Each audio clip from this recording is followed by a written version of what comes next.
broadcasting any longer. I was like, promptly? Yeah. I have to go. All right. Well, it's pretty calm today. All right. Good afternoon.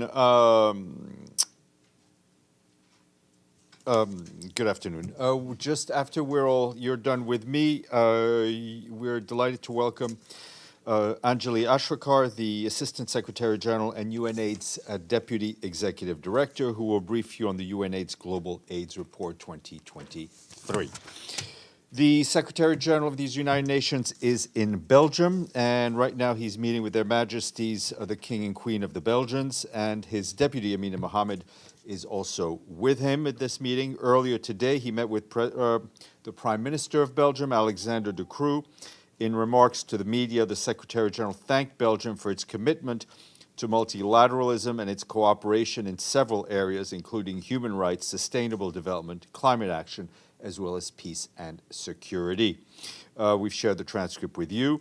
In about an hour, he will join Ursula von der Leyen, the President of the European Union Commission, and he will also be speaking to the media. You should be able to see that on web TV, and that will be ahead of the annual UN-EU high-level dialogue.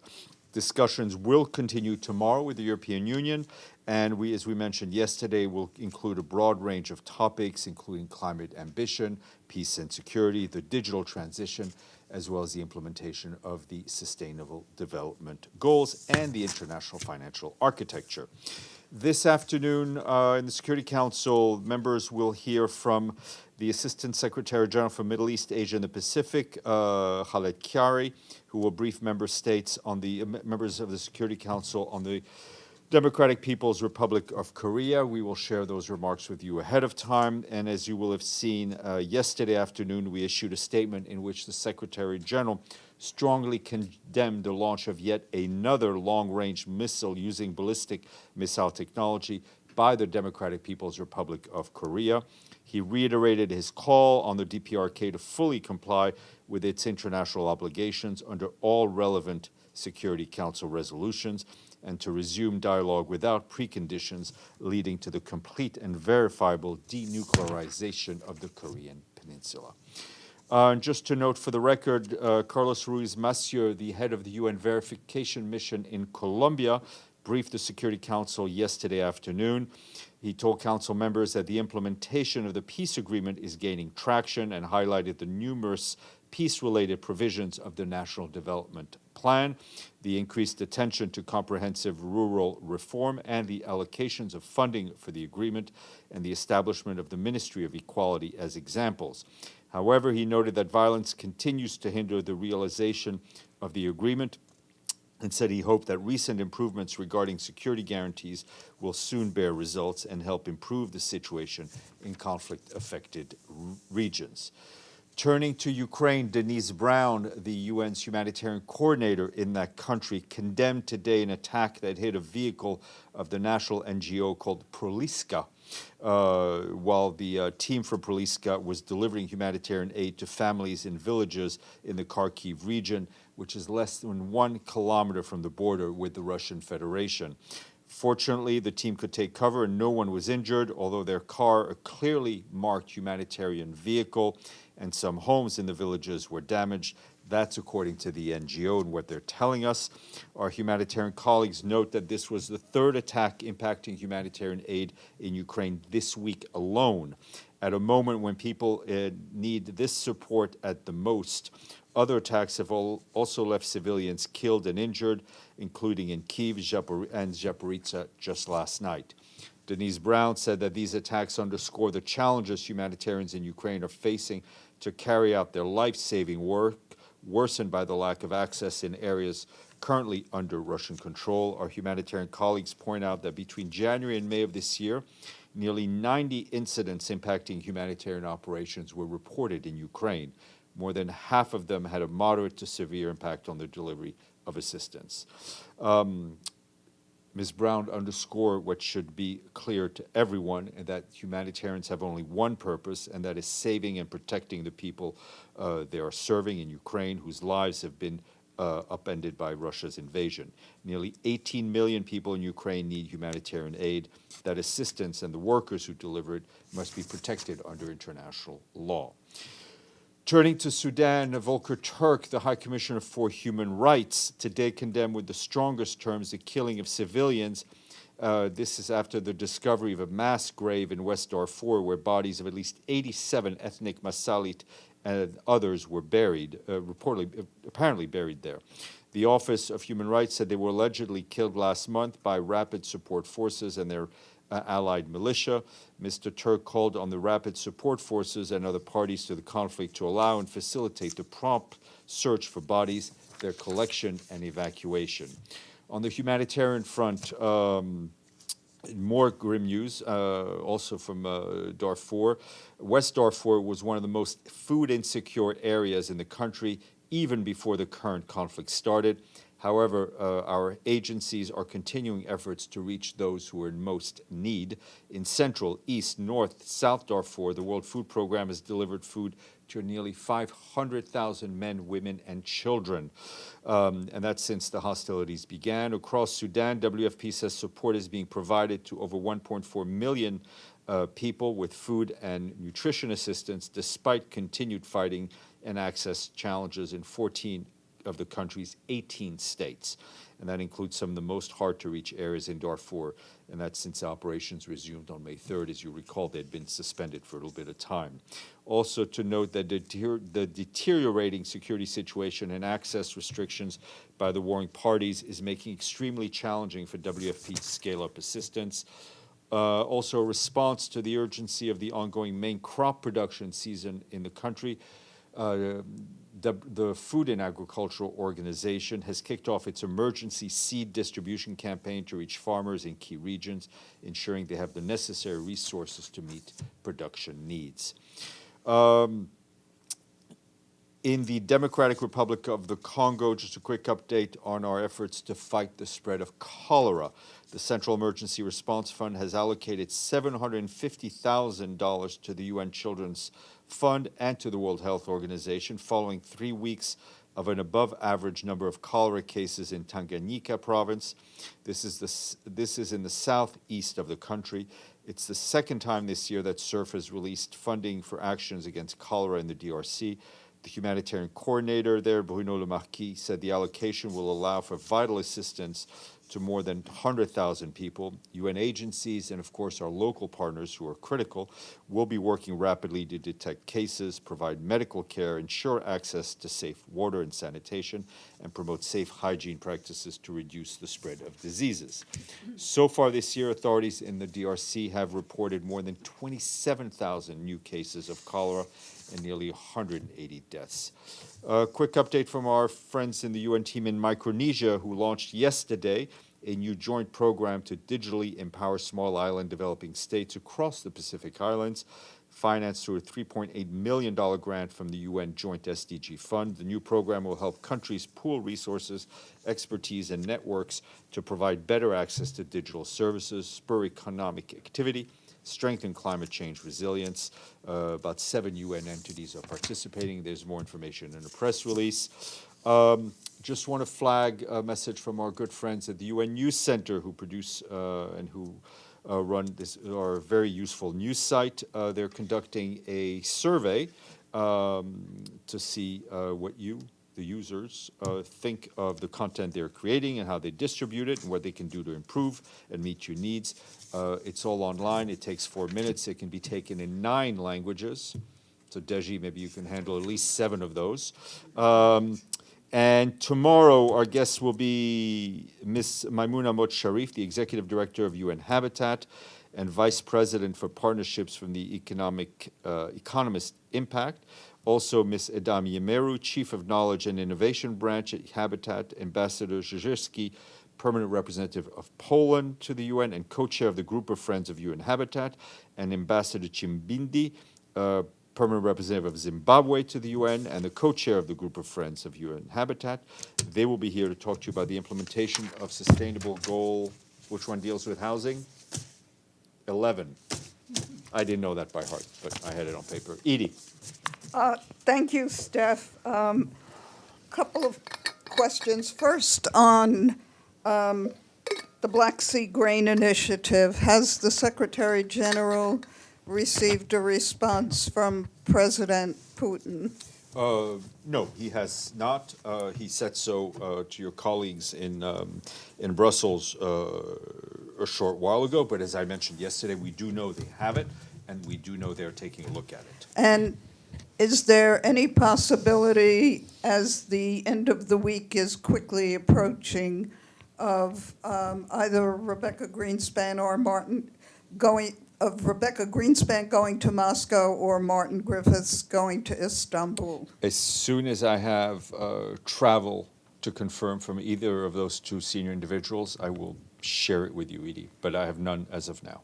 And on Sudan, can you tell us what Volker Perthes is doing, and is the United Nations involved at all in any efforts to try and get negotiations between the two parties going again? Well, Volker Perthes, as far as I know, I think is in Brussels for discussions with the European Union and other partners. There are a number of initiatives going on to try to bring an end to this, to the conflict.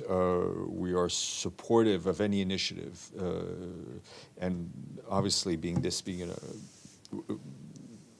to try to bring a stop to the horrendous pain and suffering of the people of Sudan, and our contacts continue as well. Madame. Thanks, Steph.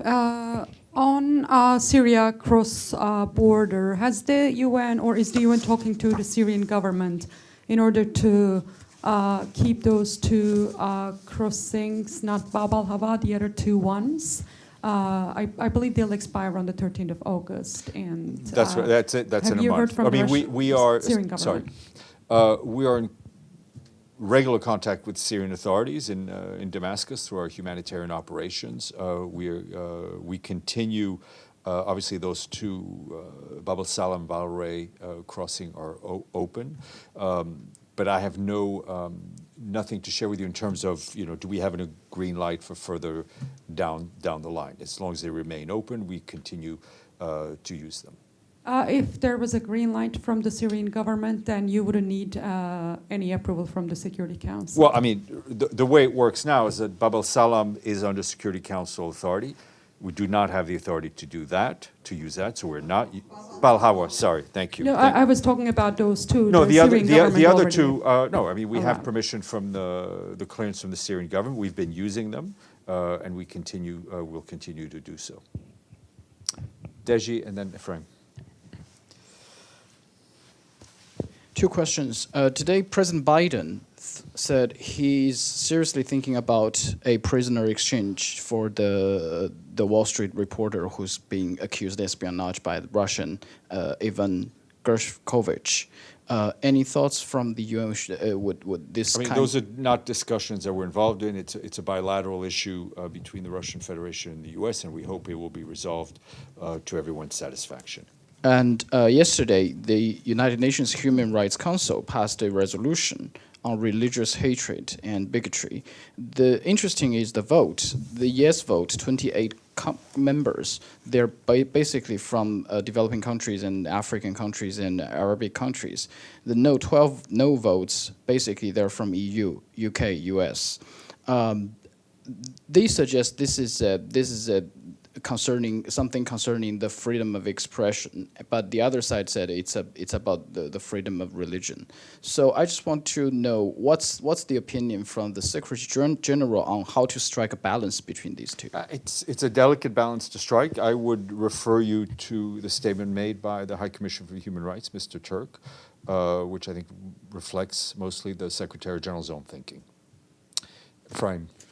Thank you, Steph. Amnesty International is calling for the Western countries to open pathways for Sudanese refugees, given that the situation is out of control and the neighboring countries are already stretched thin in terms of resources and they're already hosting a huge refugee population. What role does the Secretary General see for Western countries in terms of Sudanese refugees right now? Greater solidarity. I mean, it's not just, we know the world over that it is developing countries countries who already face tremendous challenges, who have opened their doors to people fleeing conflict. Right? I mean, we see it in Bangladesh, we see it right now in Chad, and then in Central African Republic, countries that are facing their own issues and their own very real challenges, who have opened their doors and welcomed refugees. And those are just two countries.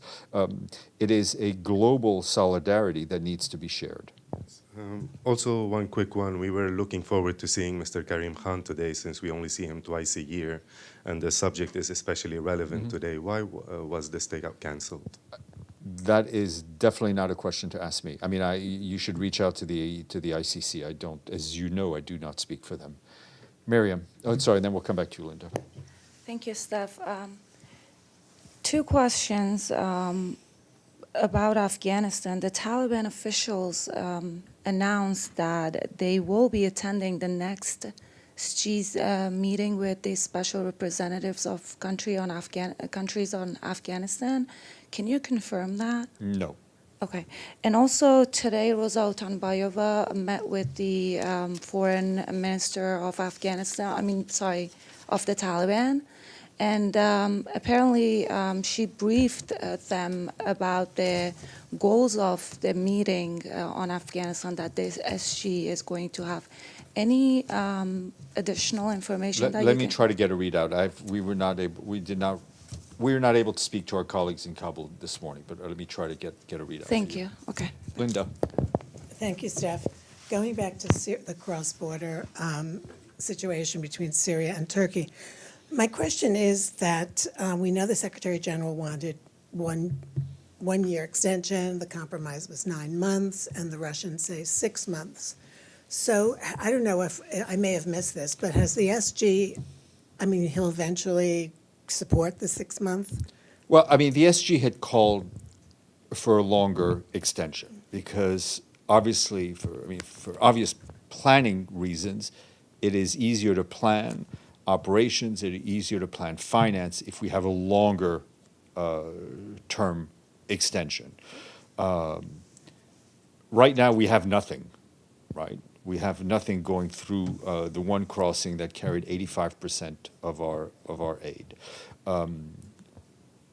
The Secretary General has not given up on his efforts. We continue to have discussions. We very much hope that we will have a positive outcome.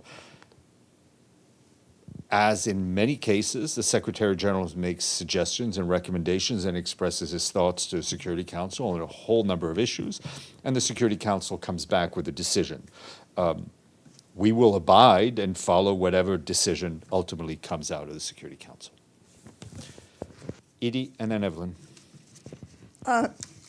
Thank you, Steph. On a completely different subject, does the Secretary General have any comment on the decision by the government in Guatemala to ban the political party of the main opponent in the runoff presidential election? I do not have language on that at this point, but I do expect I will have something for you a bit later on this afternoon because I know something's coming down the pipes and I don't want to ad lib. Okay, Evelyn, and then we'll go to our guest. Thank you, Stéphane. Is there any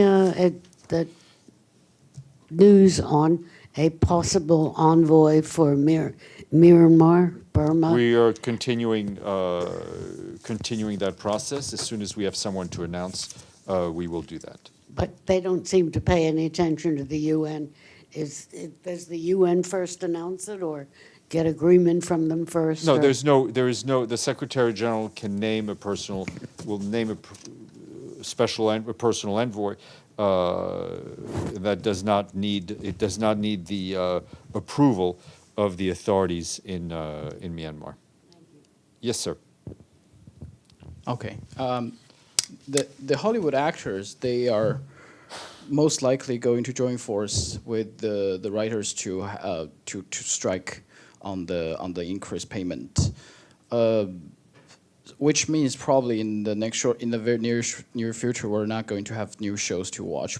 Do you think that would help accelerate UN's agenda on all the things, since we're going to be more effective? You'll always have me to watch. Okay, I will not dive into there. Okay, what? Yes, it will increase my own exposure. All right. On that humorous note, we will move on to a very serious topic and the UNAIDS Global AIDS report. So, Anjali, if I could ask you to come up, and my colleague Shireen will moderate because I have to go to rehearsal.